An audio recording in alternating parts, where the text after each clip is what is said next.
नमस्कार, मैं सुशील बोध न्यूज इंडिया राइट से और मैं इस वक्त हूँ गाजियाबाद के नवयुग मार्केट अंबेडकर पार्क में। आपको बता दूं 25 दिसंबर यूँ तो क्रिसमस डे के नाम से देश विदेशों में मनाया जाता है, लेकिन बहुजनों के लिए ये अहम एक तारीख है जो 25 दिसंबर के नाम से जानी जाती है। आपको बता दूं 25 दिसंबर को बाबा साहब ने मनुस्मृति में आग लगाई थी और इसी उपलक्ष्य में बौद्ध महोत्सव भी मनाया जाने लगा है। और यहाँ पर इस वक्त जो तैयारी चल रही है वो बौद्ध महोत्सव की है और यहाँ पर जो टीम है उनसे जानूंगा कि किस तरह की उनकी तैयारियां हैं।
गाजियाबाद के अंदर ये वो तस्वीरें हैं नवयुग मार्केट के अंदर अंबेडकर पार्क की, जहां से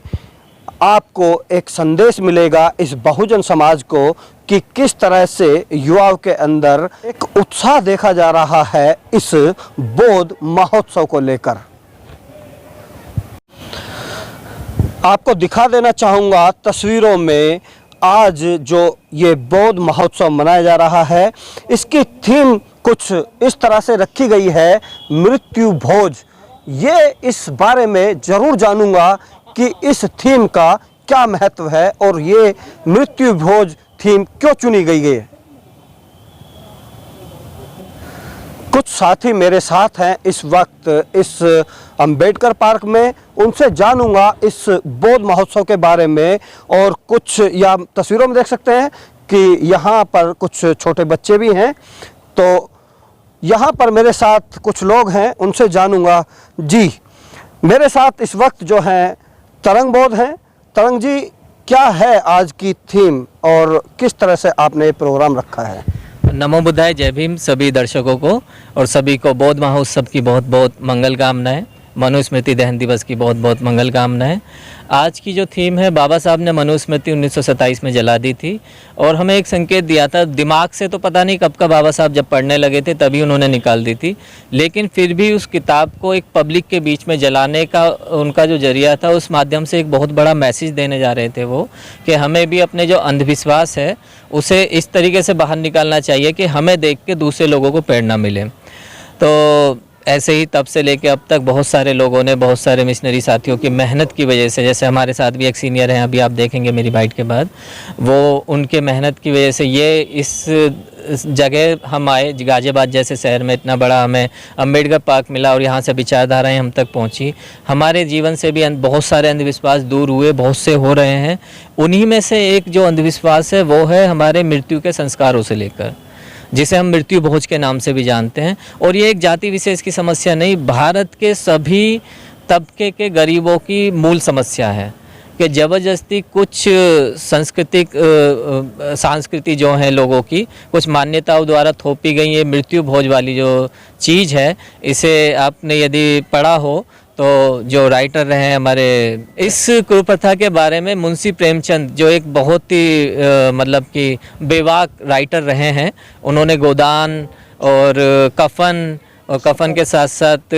सफ़र, बहुत सारी कहानियों के माध्यम से समाज में फैली हुई रूढ़िवादिताओं को दिखाया था। उन्हीं में से एक उनकी कहानी थी, एक उपन्यास था जिसका नाम था मृत्यु भोज, कि कैसे मृत्यु भोज समस्या तब से लेकर अब तक बनी हुई है। तो आज हमारा बाबा साहब को जो हम श्रद्धांजलि देने जा रहे हैं, जो बौद्ध महोत्सव हम घर पे जाके कैंडल लगाएंगे, लेकिन उससे पहले अपने जीवन से जो अंधविश्वास हम निकालने वाले हैं अपने परिवारों के साथ में, वो ये है कि हम प्रण लेने वाले हैं कि हमारी मृत्यु पे कम से कम मृत्यु भोज ना हो अपने परिवार के साथ में। और मृत्यु भोज जैसी जो समस्या है उससे निजात पाने के लिए यही है कि आप ओपनली डिक्लेयर करें, ताकि आपके परिवार को भी, जो आपकी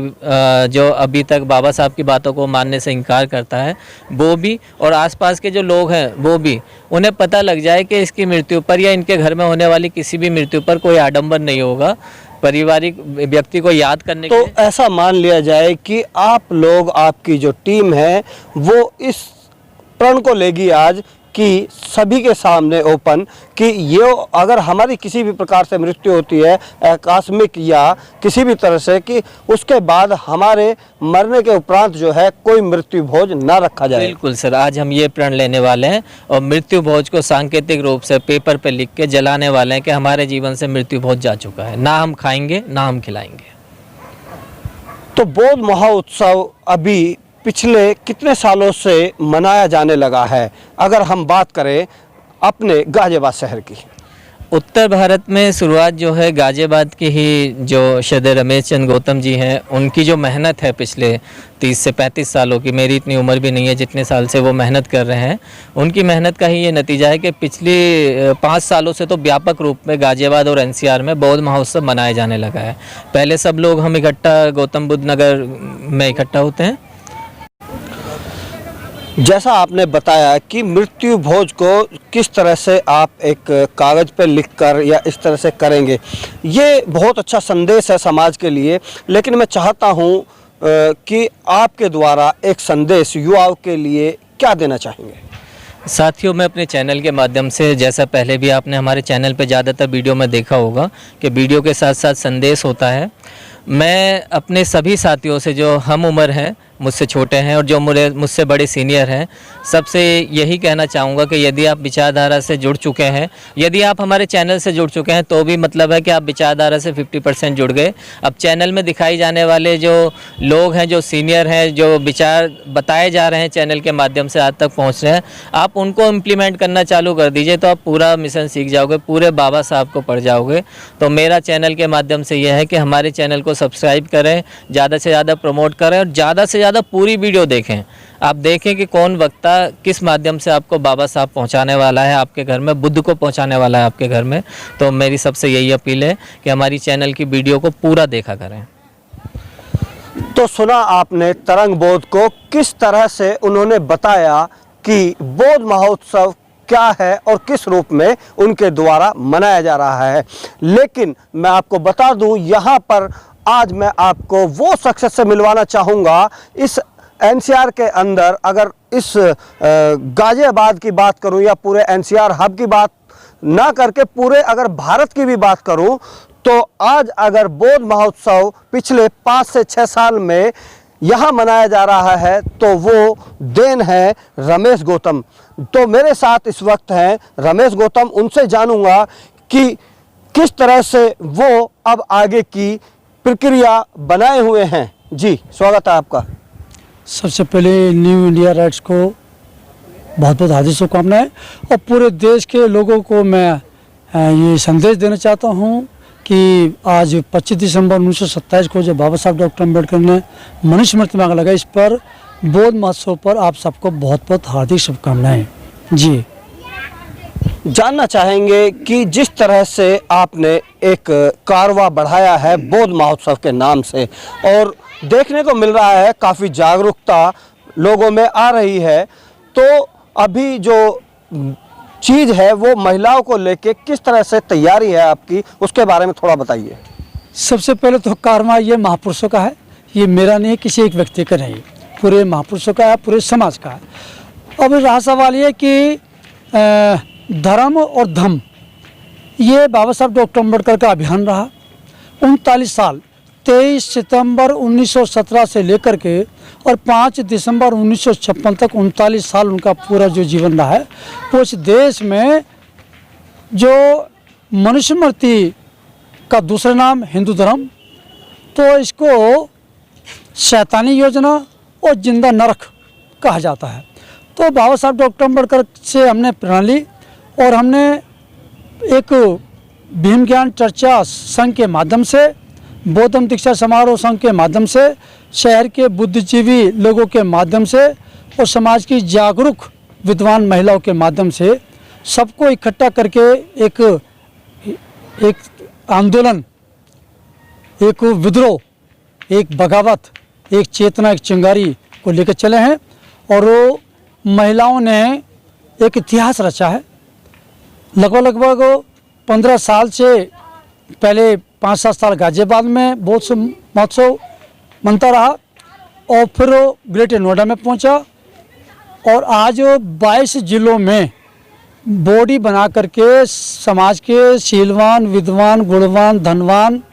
लोगों ने गांव-गांव जा कर के, शहर से जा कर के बौद्ध महोत्सव आज आप देखेंगे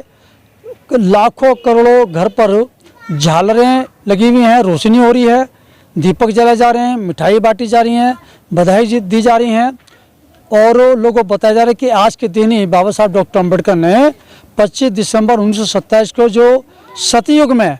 जो राम राज्य में आग लगा करके ध्वस्त किया था, आज के दिन ही हम सबको मुक्ति मिली, आज के दिन हम सबको आज़ादी मिली। एक चीज़ जानना चाहूँगा, अगर मैं 5 साल या 7 साल पीछे जाऊं तो उस वक्त जो है 25 दिसंबर को मनुस्मृति दहन के नाम से मनाया जा रहा था पूरे देश के अंदर, लेकिन आपके द्वारा इसको एक नया मोड़ दिया गया है बौद्ध महोत्सव के रूप में। तो आपने एक तरीके से एक जो कुप्रथा चली आ रही थी, अगर हम ये यूं कहें कि हिंदू धर्म के अनुसार उसको बुराई माना जा रहा था, लेकिन आपने उसको एक नए दौर में बौद्ध महोत्सव के रूप में ला दिया है। लेकिन मिशन वही है कि बहुजनों को बौद्ध में की तरफ ले जाना। जिसमें जब बाबा साहब डॉक्टर अम्बेडकर ने मनुस्मृति पढ़ी तो वो समझ चुके थे कि इस देश में हजारों सालों तक बहुजन समाज वर्ग को, आपके दलित, शोषित, पीड़ित और संपूर्ण नारियों के साथ जो शोषण, जो अपमान जो होता रहा, जो घृणा, नफरत होती हिंदू करते रहे, तो बाबा साहब डॉक्टर अम्बेडकर ने ये ऐलान कर दिया कि ये सब भूतपूर्व बौद्ध हैं। बौद्ध होने के कारण इस देश में ब्राह्मणवादी लोग हमसे घृणा करते हैं, छुआछूत करते हैं, भेदभाव करते हैं। इसलिए बाबा साहब डॉक्टर अम्बेडकर ने एक नया इतिहास रचा और हम लोग भी इसको, क्योंकि बाबा साहब का आदेश था कि बौद्ध इतिहास रहा है, हम भूतपूर्व बौद्ध रहे हैं, इसीलिए हमारे साथ में ये छुआछूत, भेदभाव, शोषण, अपमान होता रहा। तो बाबा साहब डॉक्टर अम्बेडकर हमें बताते, इसलिए अब हम इस देश के दलित, शोषित, पीड़ित संपूर्ण नारियों को हम उनको अपने घर में वापस ले जाने के लिए हमने बौद्ध महोत्सव का नाम दिया गया। तो सुना आपने कि किस तरह से, अगर बात करूं अब से 5 साल या 8 साल पहले की, पूरे देश के अंदर 25 दिसंबर को मनुस्मृति दहन दिवस के रूप में मनाया जाता रहा है, लेकिन रमेश गौतम ने वो काम कर दिया है कि उस जो हिंदू मान्यता के अनुसार उसको बुरा एक तरह से माना जा रहा था, उनकी नज़रों में उसको एक तरह से डाइवर्ट कर दिया है और इसको बौद्ध महोत्सव के रूप में ला दिया गया है। आज अगर इनकी माने तो 20 से 25 जिलों के अंदर आज बौद्ध महोत्सव मनाया जा रहा है। आप सभी से अनुरोध है, न्यूज़ इंडिया राइट्स को सब्सक्राइब करें, वीडियोस को लाइक करें, शेयर करें और कमेंट के जरिए अपनी राय दें। साथ ही बेल आइकन दबाना ना भूलें ताकि आप तक हमारे नए वीडियोस की जानकारी पहुंचती रहे।